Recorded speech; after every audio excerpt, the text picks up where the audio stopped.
തന്നെ ഒരു 4 പാട്ട് പാടി ഭയങ്കര പബ്ലിസിറ്റി ഉണ്ടായാൽ അവനെ തലയിൽ ചുമന്നുകൊണ്ട് നടക്കുന്നത് ശരിയാണ്.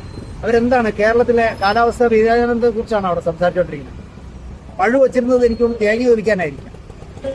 പിന്നെ ഒരു 80,000 രൂപ 8 ലക്ഷം രൂപ എന്താ കിട്ടിയത് തമാശയ്ക്ക് ആർക്കെങ്കിലും കൊടുക്കാൻ വെച്ചിരുന്നായിരിക്കും.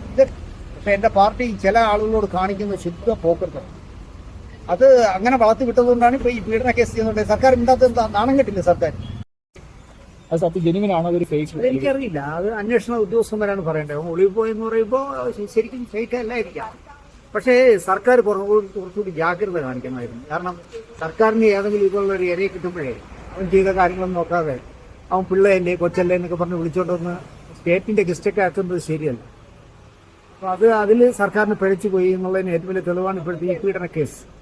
അപ്പോൾ ഒരു പെൺകുട്ടി, ഒരു ഡോക്ടറായ പെൺകുട്ടി എന്തിനാണ് ഇതുപോലെ ഒരു വേടന്റെ പുറകെ പോയതെന്ന് എനിക്ക് മനസ്സിലാവില്ല. അവന്റെ പബ്ലിസിറ്റി കേട്ട് പോയതായിരിക്കും.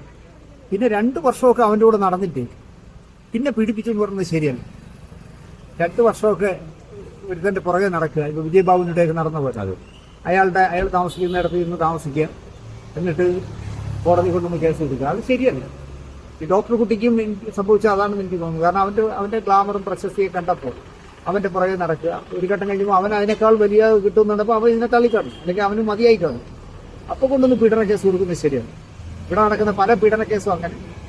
അത് ശരിയല്ല എന്നുള്ള പക്ഷക്കാരനാണ്. ഒളിവിൽ പോയതുണ്ട് എന്നുള്ള ചോദ്യം അകത്താവുമായിട്ട് ജാമ്യം കിട്ടൂല. അത് അല്ല, ഒരു മുൻകൂർ ജാമ്യത്തിന് അപേക്ഷിച്ചു എന്നെ അപേക്ഷ വരട്ടെ എന്ന് പറഞ്ഞു അതിന്റെ കോടതിയിൽ വരട്ടെ എന്ന് പറഞ്ഞ് ഇരിക്കുകയായിരിക്കും. അത് 18-ാം തീയതി കോടതി വെച്ചിട്ടുണ്ട്. ആ 18 ഇടയിൽ പിടികിട്ടിയ പോലീസ് അറസ്റ്റ് ചെയ്യിക്കും. അതൊട്ടായിരിക്കാം. പിന്നെ അവന് ആൾ സ്വാധീനമൊക്കെ ഉള്ളതുകൊണ്ട് ഇപ്പൊ മുൻകൂർ ജാമ്യത്തിന് കോടതിയിൽ അപേക്ഷിച്ചിരിക്കുന്നതുകൊണ്ട് പോലീസിനെ അറസ്റ്റ് ചെയ്യാതിരിക്കാം. അത് പോലീസാണ് തീരുമാനിക്കുന്നത്. വേണ്ടിനൊക്കെ വിളിച്ചിട്ടേ അറസ്റ്റ് ചെയ്യണ്ട, അല്ലെങ്കിൽ നിങ്ങളുടെ മുമ്പ് കൂടെ അവൻ ഐസ്ക്രീം കഴിച്ചോണ്ട് പോയാൽ പിടിക്കണ്ട എന്നൊക്കെ പറയും. ഇവിടെ പലരും അങ്ങനെ വിട്ടിരുന്നല്ലോ മാസങ്ങളോളം. അത് സർക്കാർ വിചാരിക്കും. സർക്കാർ ഇവന് വേണ്ടി വിചാരിച്ചേനെ. പക്ഷെ പീഡന കേസായതുകൊണ്ട് ഒരു പേടിയായിരിക്കും പിണറായി. അതായിരിക്കും മുങ്ങിയത്. അപ്പോൾ എന്തായാലും പുറത്തു വന്നേ പറ്റും. 18-ാം തീയതി ജാമ്യം കിട്ടിയാൽ ഓക്കെ, എല്ലായെങ്കിലും പറഞ്ഞേ പറ്റുള്ളൂ.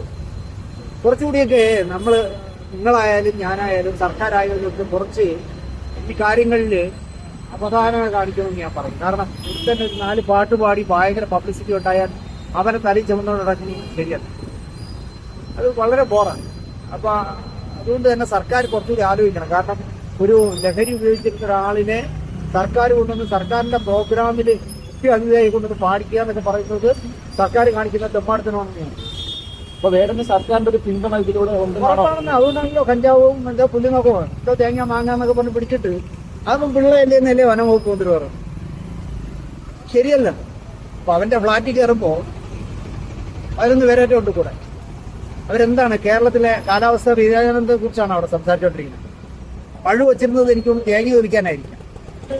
പിന്നെ ഒരു 80,000 രൂപ 8 ലക്ഷം രൂപ എന്താ കിട്ടിയത് തമാശയ്ക്ക് ആർക്കെങ്കിലും കൊടുക്കാൻ വെച്ചിരുന്നായിരിക്കും. ഇതൊക്കെ സർക്കാർ കാണിക്കുന്നത് ശരിയല്ല. എന്റെ പാർട്ടിയാണ് കേട്ടോ, ഞാൻ പാർട്ടി മെമ്പർഷിപ്പ് ഉള്ള ആളാണ്. പക്ഷെ എന്റെ പാർട്ടി ചില ആളുകളോട് കാണിക്കുന്ന ശുദ്ധ പോക്കർത്തം.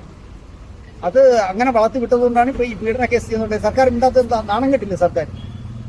ഈ പീഡന കേസിലെ പ്രതിയായ ഒരാളിനാണെങ്കിലും ഞങ്ങൾ സ്റ്റേറ്റ് ഗസ്റ്റായിട്ട് കൊണ്ടുനടന്നതെന്ന് ഉളുപ്പുണ്ടെങ്കിൽ സാംസ്കാരിക വകുപ്പ് മന്ത്രി സജി ചെറിയ പറയട്ടെ, ഞങ്ങൾക്ക് ഒരു തെറ്റ് പറ്റിയില്ല, ഗശക്ക് പറ്റിയെന്ന് പറയട്ടെ. പറയുന്നില്ല.